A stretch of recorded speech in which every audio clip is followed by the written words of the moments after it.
Hello, pup parents, and welcome to today's episode of the Perfect Pup Podcast. My name is Devin. At the time of recording, we are coming up on the 4th of July holiday here in the United States, which unfortunately has the highest rate of lost dogs out of any time of the year. So we're going to talk about dog microchips, what they are, why they're important, some potential side effects, and some other thoughts that you maybe haven't heard of or aren't aware of. So let's dive right into it.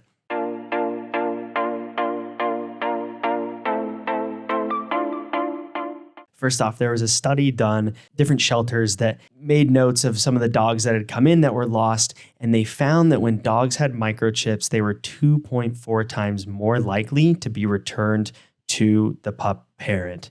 Reason being, dog microchips, they provide information to these shelters or to a vet if your dog is lost, to make it so they can contact you. And a lot of people think, well, my dog has a collar on or my dog has a harness on with their tags. In an instance where your dog might get lost or run away, there's a likelihood that those collar or the harness could be lost or damaged or whatever it might be. And if that's the case, you've got a dog without any tags on. And if someone finds your dog, how are they going to return them to you? And that's where microchips come in. So the word microchip, it can sound scary and a little like futuristic, but it's really a simple device. It's about the size of a grain of rice that is injected between your dog's shoulder blades. It does not have GPS with it, but what it is, it's called RFID or radio frequency identifier. Basically, it's a small chip, and what happens is if your dog is lost or runs away or gets stolen or whatever it might be, if a shelter or a vet finds your dog and there's no collar on, no tags, they have a little scanner that they can scan over the microchip. It'll pull up the number and they'll be able to look it up in a database and find your contact information so they can return your dog to you. So it really is a simple technology. It's safe, but it has so many advantages, namely that you can get your dog returned to you. And that's really what it's all about. So a lot of people wonder, how much does it cost? Typically, it's anywhere from $25 to $75, depending on where you live and the procedure.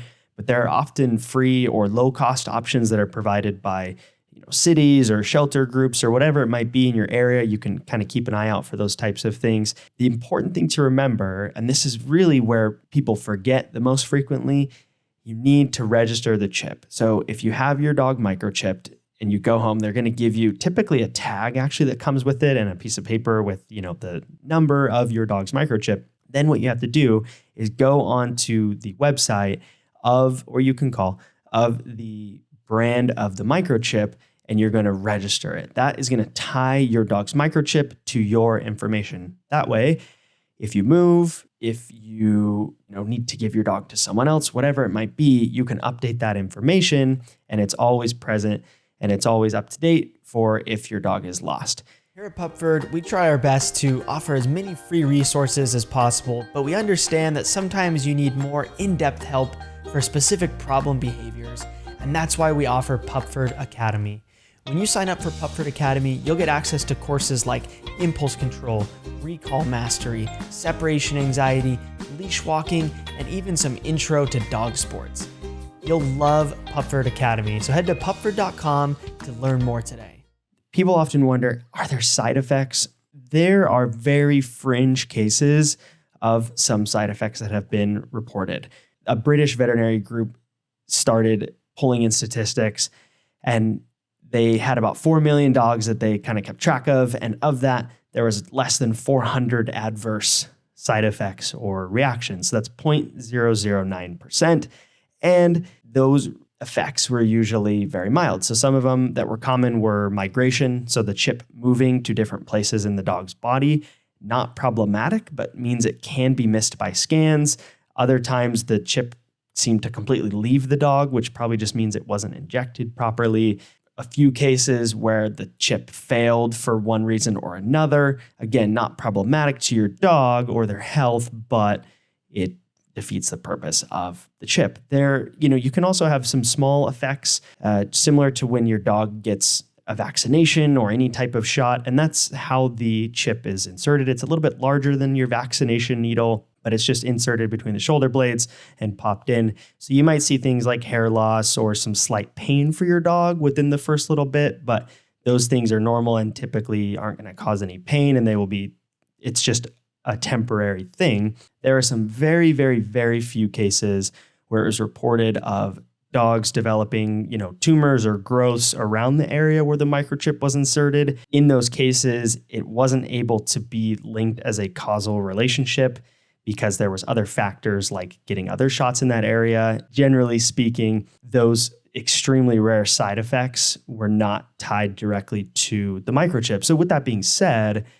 there are so little downsides and so much upside.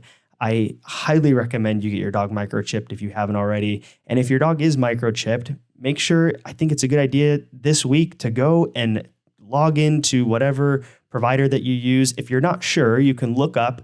If you can find your dog's microchip number, often they'll give you a tag, or hopefully you have it noted somewhere. There are other ways to find this if you contact your vet who originally put in the microchip. But there is the AAHA lookup, where you can put in your dog's microchip number. I did it this morning. Put in your dog's microchip number, and it'll tell you which brand or which company that microchip is associated with. You can go to that company's website, make sure you're registered, make sure you can update your information, make sure that your address, phone number, all those things are correct. And it even gives you an opportunity, at least mine does, to put in some information about your dog, like any diseases they might have, even what your pet insurance is, so that if your dog is lost, the person who finds them can be aware of your dog's situation and be able to take care of them accordingly until they are ideally reunited with you. So I hope you found this episode helpful. Dog microchips are such a great technology that we have, and it allows us to be way more likely to find our dogs if they are ever lost or run away. And I hope that this 4th of July season, you prepare your dog, you keep them safe and keep them away from fireworks. Really, it's just not worth it. A lot of people want to bring their dogs to the cookouts or the firework things. And I just don't think it's the best idea. It's because you don't want your dog to get skittish or get into a situation where they're put in an uncomfortable place or something worse happens. I hope you enjoyed this episode. Please, if you have not, leave a review on Apple Podcasts. It helps this podcast get found. If you ever have ideas, leave them in a comment on YouTube, leave them in a review on Apple Podcasts. But other than that, we will catch you on the next episode.